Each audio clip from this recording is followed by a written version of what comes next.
النهاردة هنتكلم عن 4 أسرار لو طبقتهم صح هتخليك معلق صوتي محترف. أهلا بيكم، معكم مروة الإبياوي مدربة الدوبلاج والتحدث الجماهيري. أول حاجة be yourself، be authentic. خليك أنت وأنت بتعمل تعليق الصوتي. خلي أدائك ينطلق من إحساسك بالنص، خلي أدائك ينطلق من إحساسك بكل كلمة أنت بتأديها. يعني خلي الإحساس هو اللي يقود الأداء، بمعنى إنك كل ما تشوف نص صافح الكلمات قبل أن تنطقها، ما تروحش تقلد حد تاني. طبعا أنا بقول إن المحترفين هم سبقونا في المجال ده ولازم نتعلم منهم، لكن مش شرط نكون نسخة منهم. المحترفين طبعا أساتذة لينا، ولكن مش شرط نكون نسخة منهم.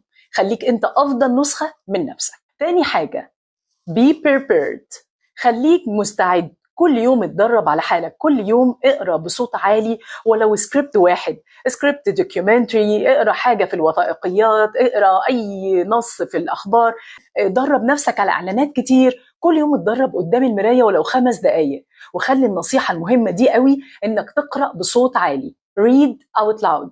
يعني خلي القراءة تكون بصوت عالي عشان تسمع جرس صوتك على ودانك، وعشان كمان تفتكر الكلمات. الدراسات أثبتت إن القراءة بصوت عالي بتخلي الأداء أكثر من رائع. ثالث حاجة be positive، خليك إيجابي.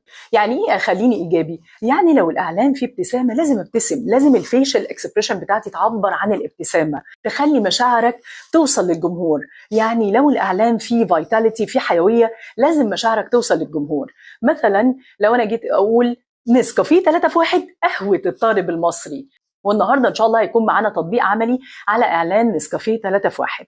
رابع حاجه ودي مهمه قوي قوي، انك تكون ريلاكسد. يعني ايه تكون مسترخي؟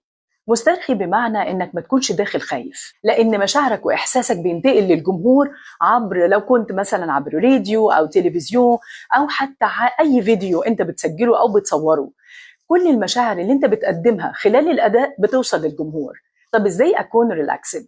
في مجموعه من التمارين سهل قوي ان احنا نعملها. في كتير تمارين، منها تمرين التفاؤل، ان انا احاول ان انا اتفائل. التفاؤل بيخلي اللور جو يكون لوس، بيخلي اللور جو ما يكونش متنشن، بيخلي الفك السفلي يكون حاسس ان الدنيا مرتاحه معاه. في تمرين تاني وهو الابتسامه المصطنعه، او بتكون كتير عريضه، بتخلي التشيكس او بتخلي مناطق الارتكوليشن ارياز او الفيشل اكسبريشن بتاعتك او تعبيرات الوجه تكون مرتاحه. يبقى ابتسم ابتسامه عريضه، اتفائل. ثالث حاجه من التمارين البسيطه قوي اللي احنا بنعملها كورم اب او تسخين، هو تمرين الليبترال او الليف فلاتر. التمرين ده بيقوي كمان الابدومينال عندك، المنطقه بتاعت الابدومينال، منطقه البطن، وبيقوي كمان الدايفراماتيك بريذنج، التنفس من الحجاب الحاجز. التمرين ده فوائده كتيره قوي. فوائده ان الصوت ما يكونش مكتوم، بنسميه لابترال او ليف فلاتر او حركه الشفتين. التمرين ده بيخلي التنفس عندك يقوى. التمرين ده بيخلي الصوت يطلع in the mask، بيخلي صوتك كتير مفتوح. التمرين ده بيعمل warm up او تسخين. كده خدنا 4 حاجات لو طبقتهم هتكون معلق صوتي محترف، ومفيش اي اعلان هيكون صعب عليك. جينا نروح للتدريب العملي ونطبق على اعلان نسكافيه 3 في 1. يلا بينا. عشان اختياراتك في الجامعه مش سهله، عملنا لك طعم سهل تختاره، نسكافيه 3 في 1 بالفانيليا الجديد، النسكافيه اللي انت عارفه والفانيليا اللي بتحبها.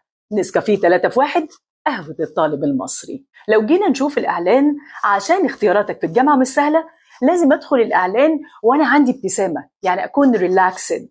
عملنا لك طعم سهل تختاره.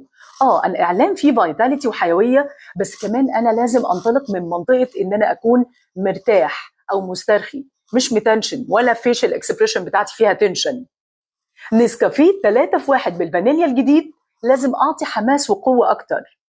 النسكافيه اللي انت عارفه لازم اعمل اي كونتاكت مع الجمهور كاني ببص له. النسكافيه اللي انت عارفه هتلاقي ان الاي براوز بتاعتي بدات ترتفع.